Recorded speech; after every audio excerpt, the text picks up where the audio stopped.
Hey guys, this is Marc Arrington with Movement Mortgage. We are going to talk a little bit about different types of loans today. And Marc, if you want to go ahead and introduce yourself. Okay. My name is Marc Arrington. My moniker is Marc the Mortgage Marine. I work for Movement Mortgage. My brand within Movement Mortgage is REALTOR Home Loans.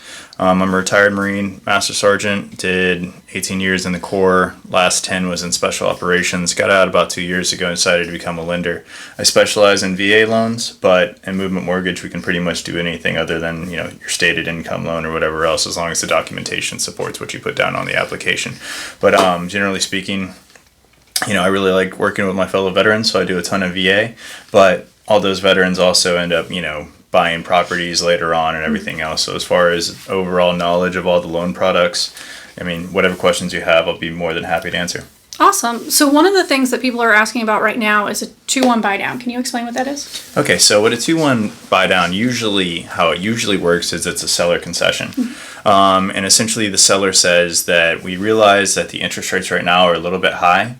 In order to incentivize you in buying this house, we are willing to give you X amount of dollars that it costs in order to buy the interest rate down by 2% for a year, or 2 years rather. So generally how it goes is the first year, for instance, this is all hypothetical, but the first year, let's say the interest rate was 7%. You do the 2-1 buy down. So the first year that you're paying, you're going to be paying 5%. The year after that, you're going to be paying 6%. And then the 28 years that follow after that on a 30-year fixed mortgage, you're going to be paying back on the 7% fixed rate that you initially got in.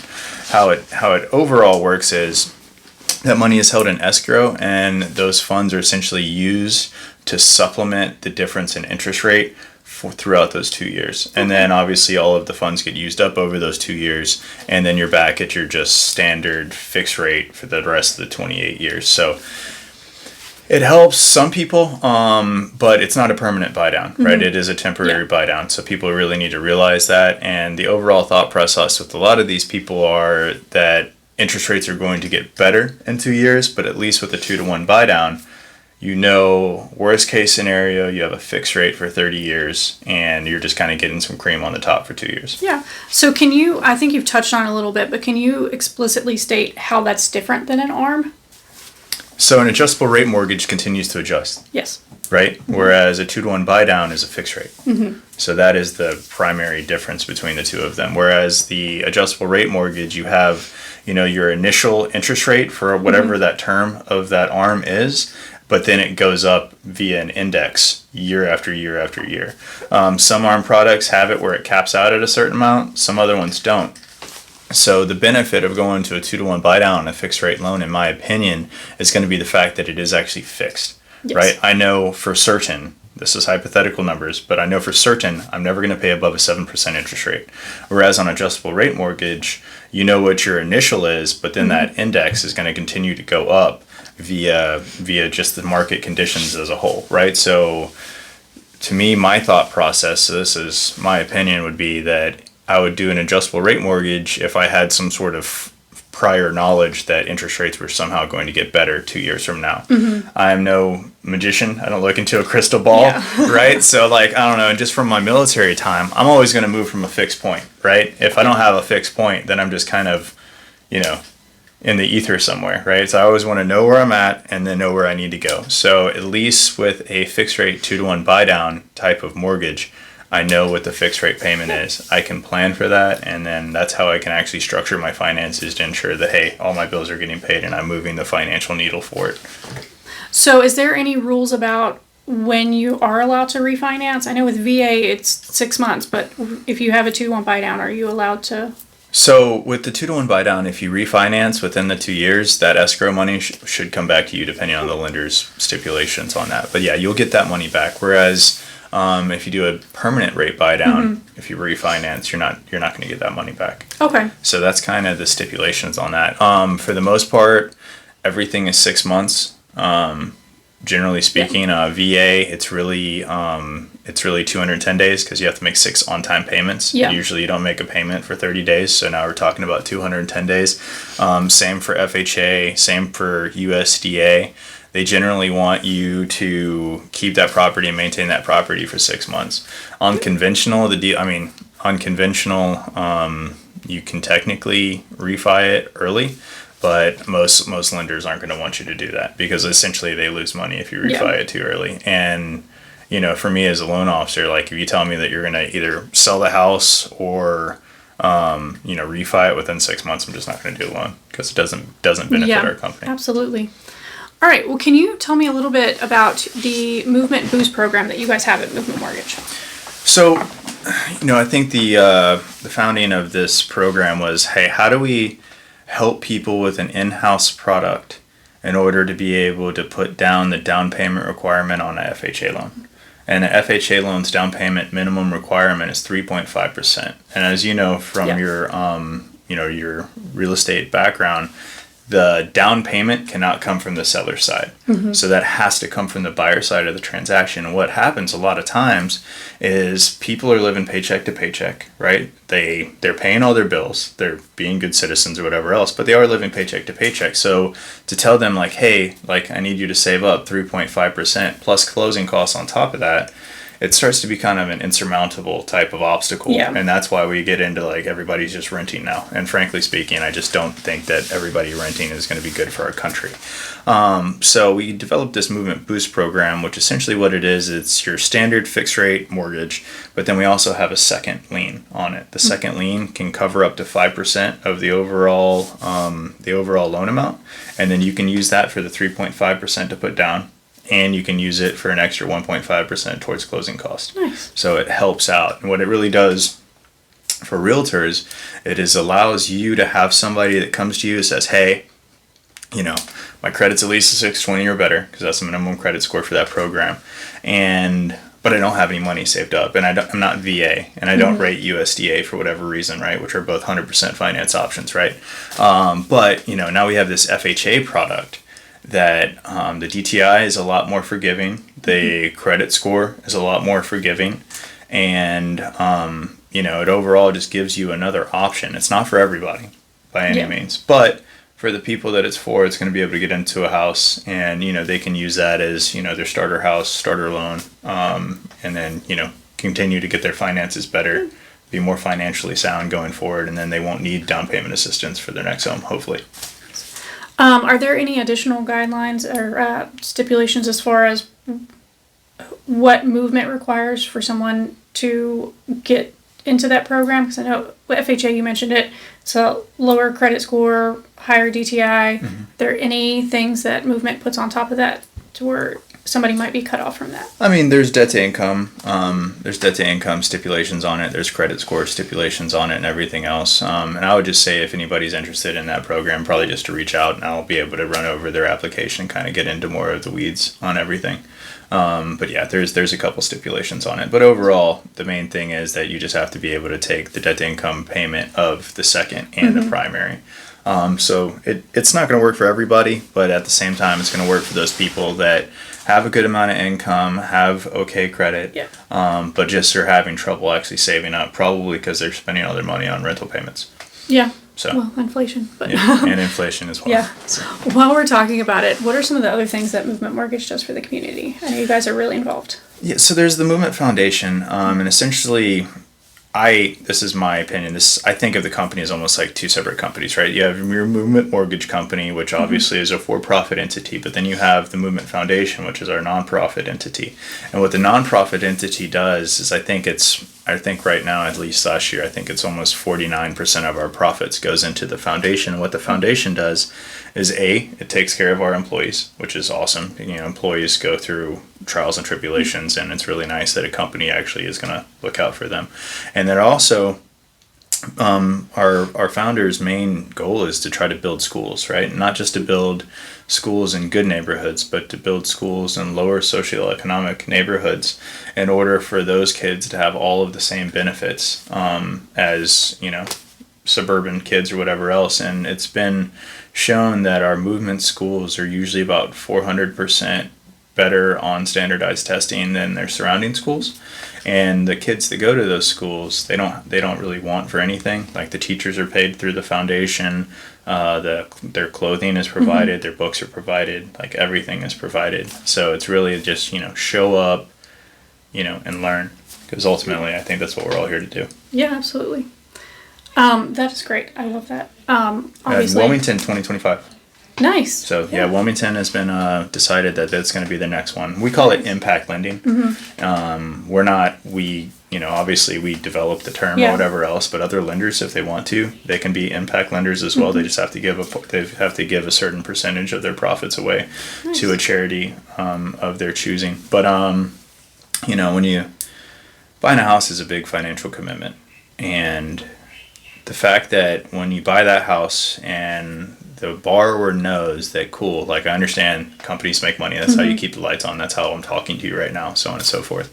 But I know that my profit from you closing this deal and then you servicing our loans, because we actually service our loans, it's going to go to like feeding a child. I think that's going to be pretty profound going forward. Yeah, and we're going to have all that data in 2024. Nice. When I was in high school, I grew up pretty poor, and I was in a program called Upper Bound where we would go once a month to have tutoring for classes. That's and they'd provide us lunch, and then over the summer we actually lived on Virginia Tech campus, and we took classes that we were going to be taking the next year in high school. So we got the experience of living on campus as well as kind of getting a little bit of a heads up in the school. That's awesome. It's one of the reasons people tend to drop out of college is because they're just not used to living on campus. Right. And then in college, I worked for them for 2 years, and it's programs like what Movement has and programs like Upper Bound, they just have my heart. So it's really great. I look at those type of programs as like it's a hand up, not a handout. Yeah. Right. It's like I'm reaching out to you to help you, vice just giving you things so that now you're dependent on stuff. And we definitely had to put in the work. But, right. Risk. I mean, you have to put in the work in order to get the reward a lot of times. And I definitely think that education it's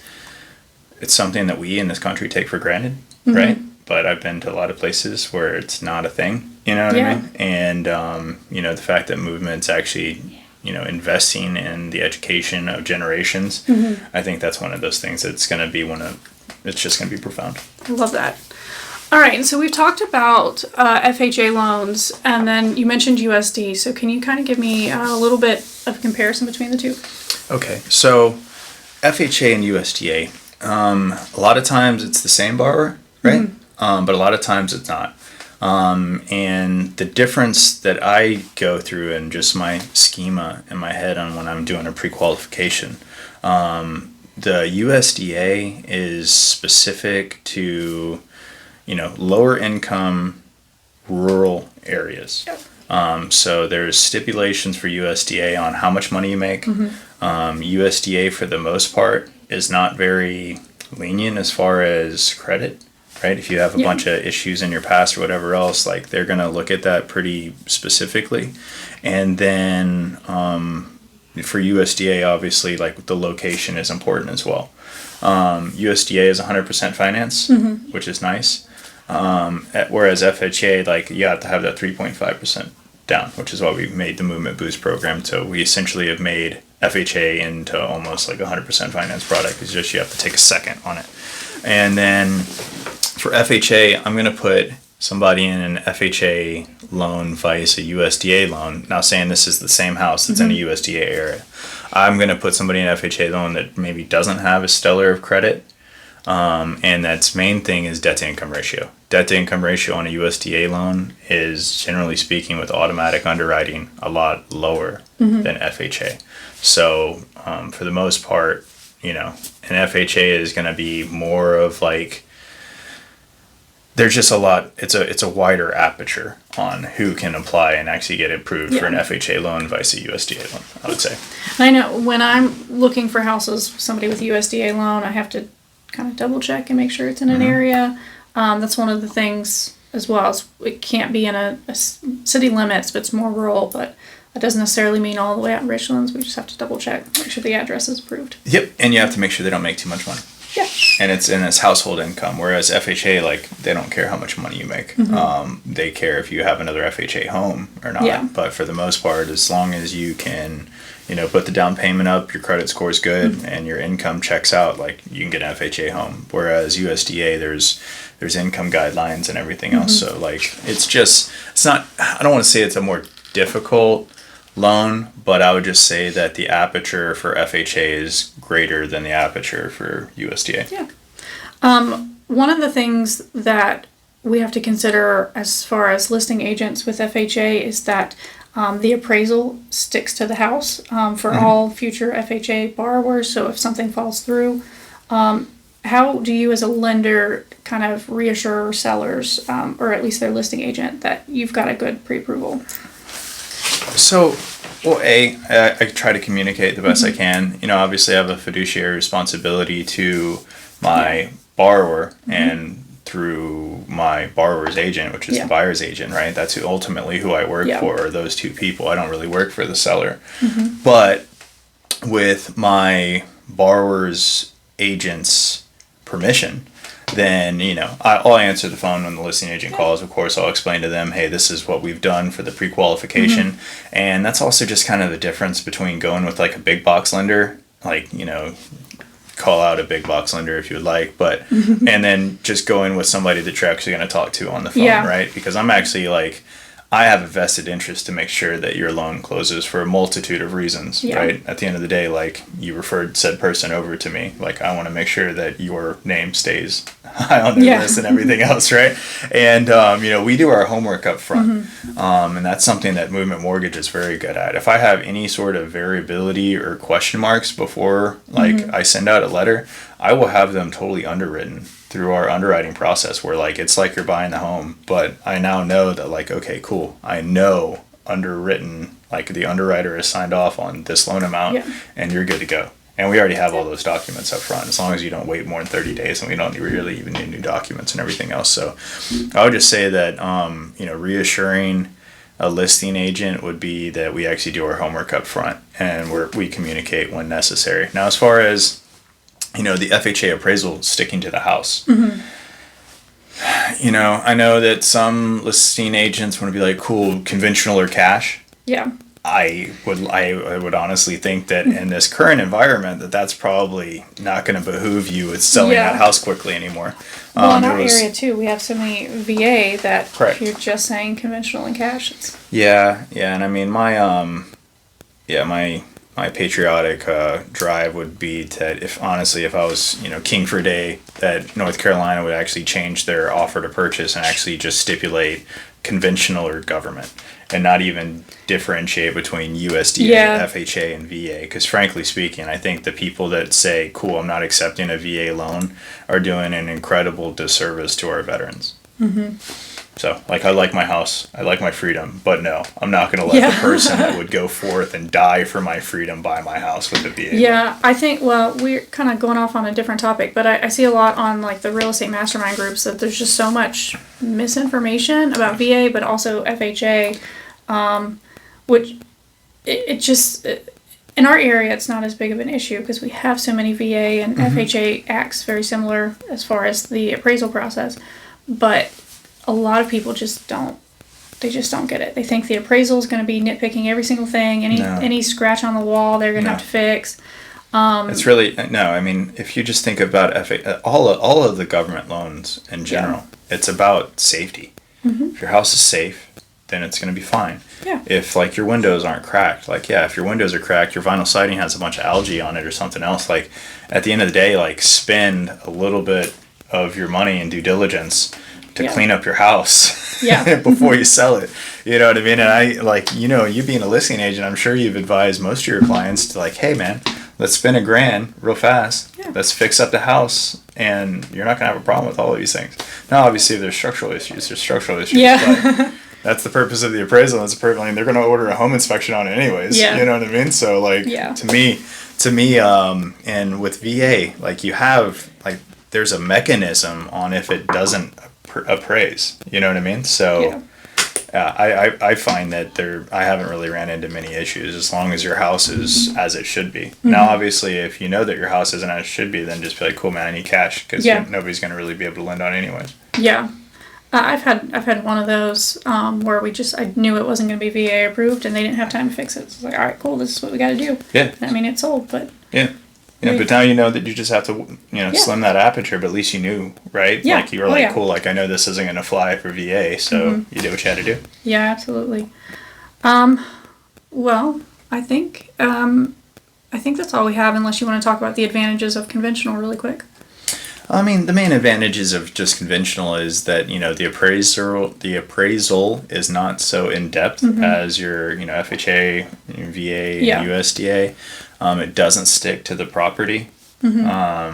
And, generally speaking, the regulations involving like a conventional loan, you can do, I don't know if lenient is the right word for it, but I would just speaking strictly in like aperture wise, you can do quite a bit of stuff, conventionally aperture wise, vice like some of the other loan programs. So, but at the same time, your interest rate is generally higher. And a conventional loan, generally speaking, is not going to be as forgiving when it comes to lower credit scores. Yeah. I think you had mentioned when you first started that you work with all kinds of loan types because active duty and veterans get all kinds of loan types. And probably the one that I see the most is investment properties. They're buying a property specifically for investment. They got a VA loan for their house, and now they're buying a rental. That's what we did. So we have a VA and a conventional. So that's kind of one of the things that in our area with a lot of the veterans or active duty, they have that option as well.